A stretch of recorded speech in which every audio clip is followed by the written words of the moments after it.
You think you're safe in your own home. You follow the rules, pay your dues, and respect your neighbors. But what if the people meant to protect you were the very ones plotting against you? Imagine this, it's a quiet Thursday afternoon. You're sipping coffee, reviewing patrol reports. And suddenly, your doorbell rings. Standing there are two men in uniforms, badges gleaming, but something feels off. They claim to be law enforcement, and they say you're under arrest. But here's the twist: I'm the chief of police. And these officers are fake. Yes, the homeowners association I once trusted sent imposters to arrest me. And that's only the beginning. The sound of the doorbell echoed through my living room. I wasn't expecting anyone. My staff was out on patrol. My wife was at work, and the neighborhood was unusually quiet.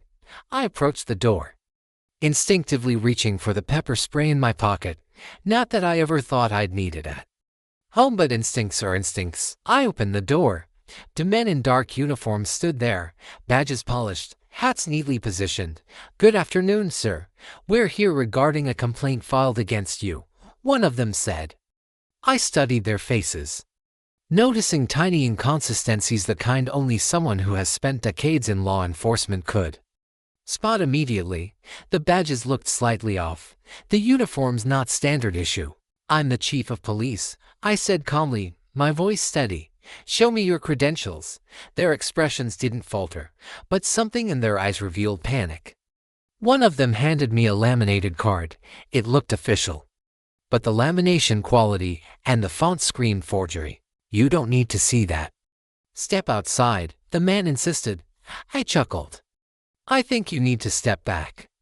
You're trespassing, and impersonating an officer is a felony. As a chief of police, I've dealt with countless criminals, from petty thieves to organized gangs. But nothing prepared me for the audacity of this HOA. A homeowners association, usually focused on landscaping rules and parking permits, had crossed a line I never thought possible. They had hired imposters to harass me. I backed away slowly, letting them know I was aware of their intentions. My mind raced. How did this happen? Did they think threatening the local police chief would work? Did they think I would be intimidated? I called my assistant on a secure line. "Get me every HOA complaint in the past year. I want the names of anyone who approved this." Minutes felt like hours as I maintained my composure. Outside, the fake officers shifted nervously.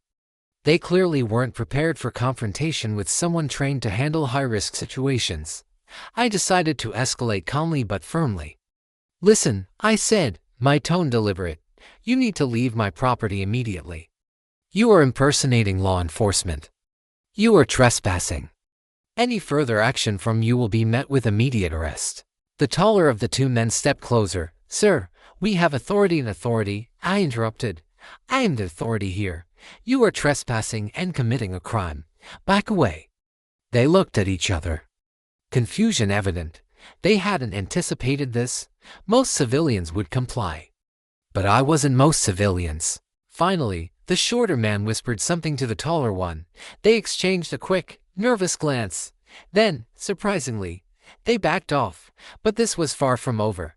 Once the imposters left, I immediately contacted the HOA president. The conversation was tense. "Why would you send fake officers to arrest me?" I demanded. There was a long pause. Then the voice on the other end replied cautiously, We thought you were violating community regulations." "Community regulations?" I repeated incredulously. "You sent people pretending to be cops to arrest me over minor HOA rules." "Yes, but we didn't think it would go this far." "Did you really think threatening the chief of police with fake arrests would be effective?" "Let me make this clear. This is illegal. Felony level illegal." They hung up abruptly. After taking a deep breath, I realized I needed to document everything. I pulled out my phone, started recording a statement, and began drafting a report for the district attorney. Impersonating law enforcement is a serious offense, and I had a duty to act not just for myself, but for the integrity of the police department and the community. I contacted my legal team, explaining the situation in detail. "We have to move quickly," I said. "This isn't just harassment. It's a criminal act, and it must be treated as such." Every detail mattered: the time of the incident, the descriptions of the impostors, their behavior, and any communication from the Ho. I even reviewed surveillance footage from my security cameras, noting the suspicious behavior of two men in uniforms approaching my house. Word of the incident spread through the neighborhood quickly. Text messages, calls, and social media posts exploded with reactions. Some neighbors were horrified. "They can't do that," one wrote. Others were curious, questioning the motives behind such extreme actions. The Ho, of course, tried to frame it as a misunderstanding. But in today's world, actions speak louder than explanations. Sending fake officers to intimidate a police chief wasn't a misunderstanding, it was a calculated move. Sitting in my office later that evening, I reflected on the audacity of the situation. How could a group of homeowners think this would work? But more importantly, how could I turn this into an opportunity? As a chief of police, I'm trained to stay calm under pressure. I thought strategically, document everything, every conversation, every threat, every unusual behavior. Engage legally, make sure the district attorney and local law enforcement knew the situation. Communicate with the public, maintain transparency to prevent rumors and panic. Investigate motives, understand why the Ho would risk legal consequences to target me. I realized this wasn't just about me. If they could target the chief of police, what did that mean for the community at large? This was a moment to demonstrate the rule of law, accountability, and integrity. By the next morning, local reporters had picked up the story. Police chief harassed by Ho impostors, the headlines read. I gave a brief statement. This is a serious matter. Impersonating law enforcement is a crime, and anyone involved will face the consequences. The integrity of our police department and the safety of our community are paramount. The media coverage brought national attention. Suddenly, the actions of a small HOA were under scrutiny. Public opinion overwhelmingly supported accountability and transparency. With legal and community pressure mounting, investigators began tracking down the impostors, using surveillance footage, digital footprints, and witness statements. It became clear that these individuals were contracted by the HOA. The investigation revealed alarming coordination, names, emails, phone records all pointed back to a handful of Ho board members who had orchestrated this plan, thinking they could intimidate a high-ranking officer. The next morning, my attorney and I were in full preparation mode. The Ho had unknowingly opened a legal Pandora's box. Impersonating law enforcement is not just a misdemeanor, it's a felony in nearly every state. The potential penalties included hefty fines, prison time, and permanent criminal records. I drafted a formal complaint with the district attorney, detailing every interaction. Screenshots of texts, photos of the impostors, surveillance footage, and recorded phone conversations were meticulously organized. We need to ensure this is airtight, I said to my attorney. These people underestimated the law, and now they're going to see what happens when you target a police chief. As the news went viral, social media erupted. Hashtags like #HOAFakeCops, #PoliceChiefTargeted, and #accountability for all trended locally. Local residents expressed outrage. This is unbelievable. How dare they? I thought Ho's were about landscaping rules, not criminal acts. Thank God the chief handled this calmly. Imagine if it were anyone else. The Ho board, sensing public backlash, tried to issue a statement. We deeply regret the misunderstanding and did not intend to harm anyone. But the statement only fueled the fire. Words couldn't undo the audacity of sending impostors to intimidate law enforcement. Neighbors who once complained about trivial Ho rules now rallied behind me. They came forward with emails, voicemails, and first-hand accounts of Ho intimidation tactics over the years. What had started as an isolated incident quickly became a broader expose of HOA overreach. At a neighborhood meeting, I spoke calmly but firmly. My duty is to uphold the law. No individual or organization, not even the Ho, is above it. If intimidation, harassment, or criminal acts occur, we will pursue them to the fullest extent of the law. The room erupted in applause. People were relieved to see law and order restored, but the tension lingered. Next, my team focused on identifying the two men who had come to my home. Using advanced tracking methods, we traced the phone numbers they used to communicate with the Hoa. Digital breadcrumbs led us to a small private security firm contracted by the Hoa. The investigation revealed something chilling. The impostors had prior minor criminal records, and the security firm had a history of using intimidation tactics. It was clear that the Hoa had knowingly hired people with questionable backgrounds. I knew then that this was no random act of negligence, it was a calculated move. The district attorney issued subpoenas for all HOA board members. The evidence was damning: emails coordinating with impostors, invoices for the private security firm, and internal communications showing premeditation. Board members initially denied wrongdoing. We're just enforcing Hoa regulations, they claimed. But the paper trail was undeniable. Every email, every transaction, every directive pointed back to them. It was hard to believe a group tasked with managing neighborhood aesthetics could descend into criminal activity, but here we were. While the legal process unfolded, the Hoa attempted subtle intimidation. Anonymous notes were left on my doorstep, phone calls were made from blocked numbers, and false rumors spread about my professional conduct. But I was prepared. As chief of police, I had faced threats before, both personal and professional. I didn't flinch. Each act of intimidation was carefully documented, adding to the case against the Hoa. I also began strategic communication with the press, ensuring that any misinformation was countered immediately. Transparency was my weapon, and it worked. I arranged a formal meeting with the Hoa president. Under the supervision of legal counsel, the tension in the room was palpable. "You've put yourself and the community at risk by sending impostors to arrest me," I said, maintaining a controlled tone. The president fidgeted, clearly unprepared for a direct confrontation.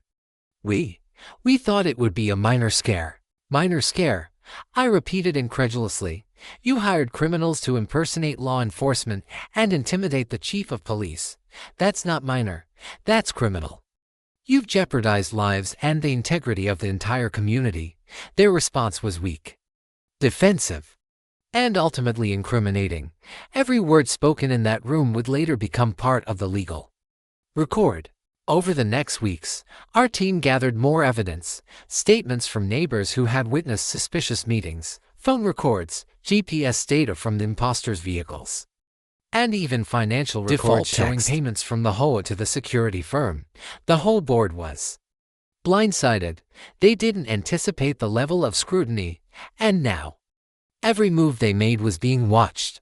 We also received testimony from one of the impostors who, facing criminal charges, decided to cooperate. Their account confirmed everything. The Hoa instructed them to make the chief aware of alleged rule violations and intimidate him if necessary. The story went national. News outlets highlighted the absurdity and criminality of the HOA's actions. Videos of the initial confrontation, carefully edited to protect privacy, went viral. Experts in law and criminal justice weighed in on the egregious nature of the HOA's behavior. Social media became a tool for accountability. Residents from neighboring communities began sharing similar stories of HOA overreach, creating a ripple effect of awareness and advocacy.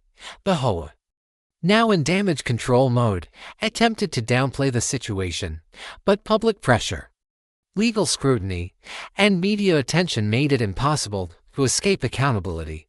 With overwhelming evidence, the district attorney filed criminal charges against the Hoa board members and the contracted security firm. Charges included impersonating law enforcement officers, conspiracy to commit intimidation and harassment, trespassing, the obstruing of justice. They provided testimony detailing the incident, the threats, and the actions taken by the impostors. The courtroom drama was intense, as lawyers for the Hoa attempted to deflect blame and minimize responsibility. But with video footage, emails, and witness testimony, the case against them was airtight. Sitting in my office one evening, reflecting on the ordeal, I realized how fragile trust can be. A group entrusted with minor neighborhood duties had crossed a line that no one should ever cross. I also realized the importance of preparation, documentation, and calm under pressure. If I had reacted impulsively, the situation could have escalated dangerously. Instead, we turned a potential threat into a lesson in law, accountability, and integrity, not just for me, but for the entire community. As the investigation continued, I knew there would be more challenges. The whole would try legal loopholes, media spin, and perhaps even further intimidation attempts. But I was ready. My plan: ensure all legal processes were meticulously followed, keep the public informed with accurate updates, maintain personal safety and community trust. Hold everyone accountable, regardless of position or influence. The stakes were high, but the principles of law and justice were higher. The courtroom was packed. Residents, journalists, and legal experts filled every seat. The whole board members appeared nervous, aware that the evidence against them was overwhelming. I sat quietly, maintaining a calm exterior while internally preparing for the intense cross-examinations ahead. As the judge called the case to order, the atmosphere felt electric. Everyone knew this was not just about me, it was about accountability, the limits of HOA authority, and the integrity of law enforcement. The first witness called was one of the impostors who had come to my home. Under oath, he recounted the events in vivid detail. We were hired by the HOA to make the chief aware of supposed violations. We were told to act as officers, but I knew it was wrong. The courtroom murmured.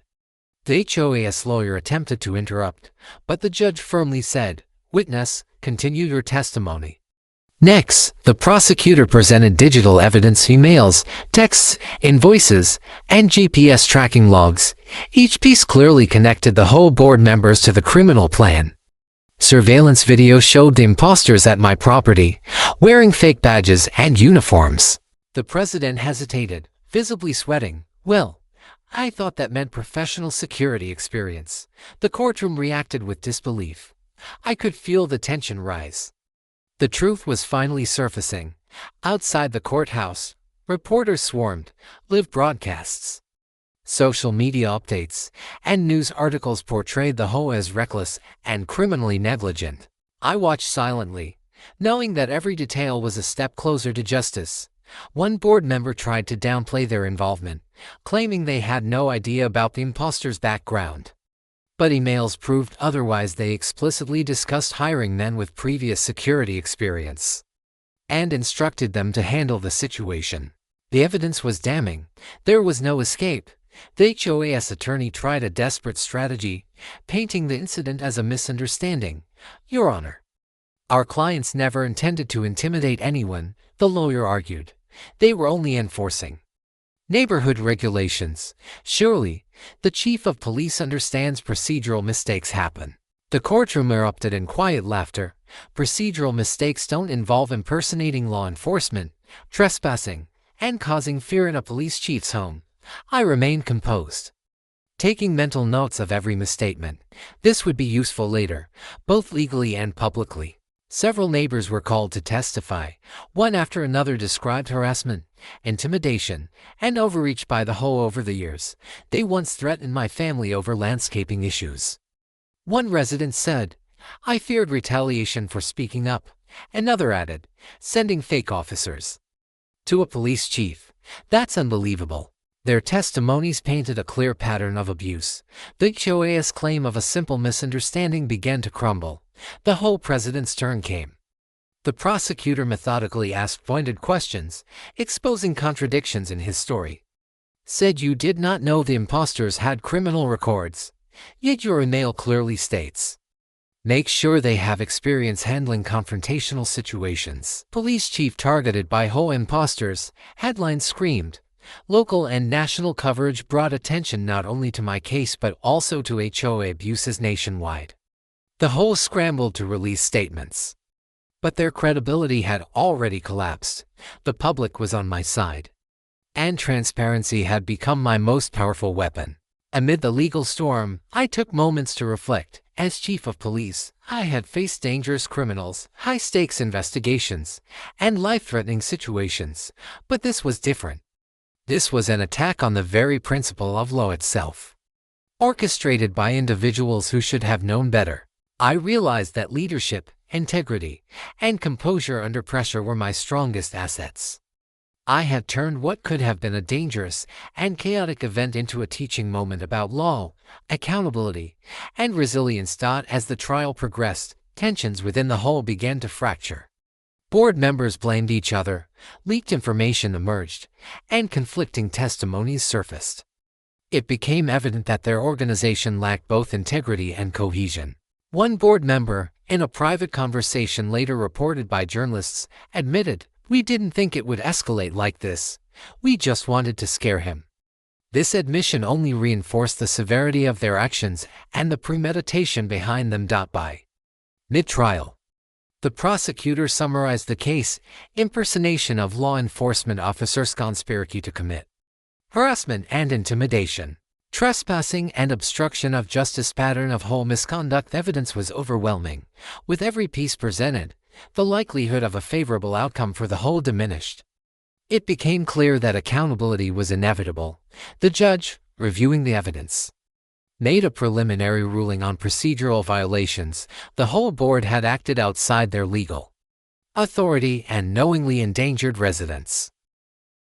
Community members held a rally outside the courthouse. Signs read, "Justice for all residents, HOA accountability now. Chief of Police protects community." The support was heartening.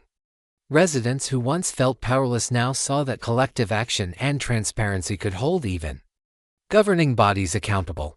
It was a reminder that law enforcement and community collaboration were crucial in maintaining justice and safety. As the trial moved toward closing arguments, focused on preparation. Every witness, every piece of evidence, and every documented incident had to be highlighted to ensure the whole could not evade responsibility. I also anticipated possible intimidation attempts outside the courtroom. Security measures were in place, and every interaction with whole members was monitored. The tension was palpable. But my resolve never wavered. The last witnesses were experts in law enforcement and HOA governance. They explained the severity of the HOA's actions and the potential consequences of impersonating officers. Impersonating law enforcement is a felony, one expert testified. Sending individuals to intimidate a police chief is unprecedented and extremely dangerous. The courtroom sat in stunned silence. Even the HOA's attorney could not refute these points. Throughout this ordeal, I realized that vigilance, preparedness, and ethical responsibility are paramount. Misguided individuals, even those in positions of authority, can misuse power. But with documentation, transparency, and calm determination, justice can prevail. I also noted that public engagement and community support were essential. Without the residents' testimonies and social media amplification, the whole might have attempted to downplay or manipulate the narrative. As the trial concluded, everyone awaited the judge's final decision. The tension was thick. The courtroom was silent.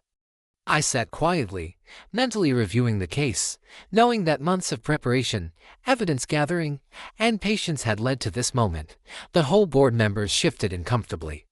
Their confident facade had crumbled, replaced by anxiety and fear.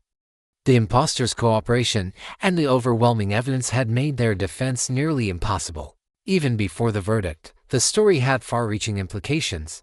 Whole boards nationwide began reviewing their policies and procedures. Legal experts cited this case as a precedent for holding organizations accountable for criminal acts, even if committed under the guise of property management. The incident highlighted the importance of ethical governance, transparency, and strict adherence to legal boundaries. The neighborhood had fallen quiet after the arrests, but beneath that calm, tension still pulsed like a current under the surface. Every news channel in the state had picked up the story. Fake cops hired by and whole to arrest the chief of police. It sounded like satire. Yet it was terrifyingly real. They called it a misunderstanding. I called it what it was: a crime. The HOA's signature authorized every payment, and that signature belonged to Margaret. For the first time, the board looked smaller, weaker, cornered. I left them with their paperwork and their lies, knowing this confrontation was far from the end. While the headlines stirred laughter and outrage across the country, I couldn't shake the feeling that something deeper was still buried under the chaos. Corruption never stops at the surface. It festers underneath, waiting to reemerge. That night, I drove through the rain-slicked streets of Evergreen Meadows. Near the park, a van sat idling by the maintenance shed. No logo, no lights, just the shadows moving inside. Instinct kicked in. When my team moved in, we found shredded documents, burner phones, and half-destroyed laptops. Someone was cleaning up. Someone was trying to erase the truth. At the precinct, the cybercrime unit dissected every shred of data recovered from the impostors' phones. Within hours, we found identical payments made to all three men from a shell company called Greenleaf Property Solutions. On paper, it was a maintenance contractor. But it was too late. Even partial evidence was enough to expose what had been happening: a 2-year campaign of intimidation, forgery, and extortion orchestrated through a suburban association. Families had been fined for imaginary violations, threatened with arrest by fake officers, even forced to sell their homes under duress. In reality, it was the HOAS disguise. 6 months earlier, the HOA had quietly listed Greenleaf as a security partner. Now it was clear what that meant. They had paid these men not to protect the neighborhood, but to enforce its will. I stared at the payment trail glowing on the screen. Every line led back to the same account, and that account belonged to the HOAS president, Margaret Lewis. That afternoon, I walked into the HOAS emergency board meeting. The air smelled of polished wood and fear. Board members sat around a table pretending nothing had happened. Their smiles were painted on, their voices brittle. I dropped the evidence folder in the center and watched silence spread across their faces. The scope was staggering. The whole wasn't managing property, it was running a miniature dictatorship, and I had just ripped the mask off. 3 days later, one of the arrested impostors decided to talk. He confessed that Margaret Lewis herself had recruited them, showing forged city documents that looked official enough to fool anyone. She had claimed to act under special authority, and those papers bore my signature. When I heard that, the room spun. They hadn't just impersonated officers, they'd forged my identity, used my name to legitimize their crimes. The lines between legality and deception had been blurred so deeply that even trained eyes might have missed it. The first bank cracked easily. One look at the documents confirmed our suspicion that the account belonged to Margaret Lewis. But one transaction stood out: a recent payment to a man named Carter Vale. The name rang no bells until one of my officers remembered an old alias list from a forgery case. Carter Vale was a known document counterfeiter, a specialist in fake credentials. We obtained a warrant and raided the HOAS office. What we found could fill a courtroom: fake legal notices, counterfeit arrest forms, thousands of residents' personal records, and hidden hard drives full of audio recordings labeled compliance meetings. The more we uncovered, the clearer it became this wasn't a spontaneous act.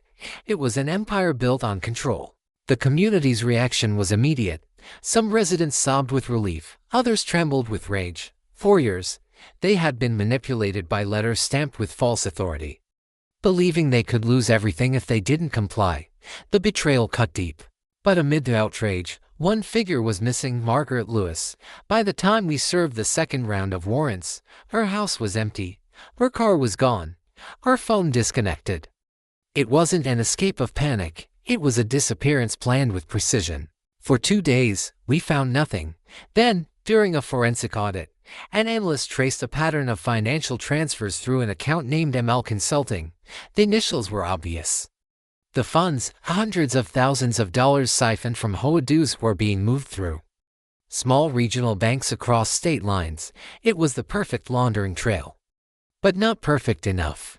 A warrant was issued, and by sunrise, I was on a plane with 2 federal marshals. The chase had crossed state borders, but this time, the hunter was ready. Margaret wasn't hiding, she was rebuilding. By nightfall, we found them, an abandoned gas station on the outskirts of Springfield, lights flickering inside, rain hammering the roof. Through the cracked window, I saw them hunched over a table, surrounded by half-finished police badges and forged warrants. The arrest was fast, silent, efficient. There were no words exchanged, only the sound of cuffs locking. Margaret Lewis, the self-proclaimed guardian of order, was finally under real arrest by the same system she had tried to mimic. Back at the precinct, she sat across from me, silent and hollow-eyed. The woman who once ruled the neighborhood through fear now stared at the floor.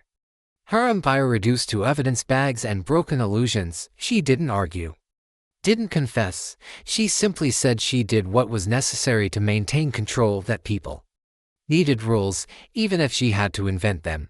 Her words were chilling because she believed them. The trial that followed became a national spectacle.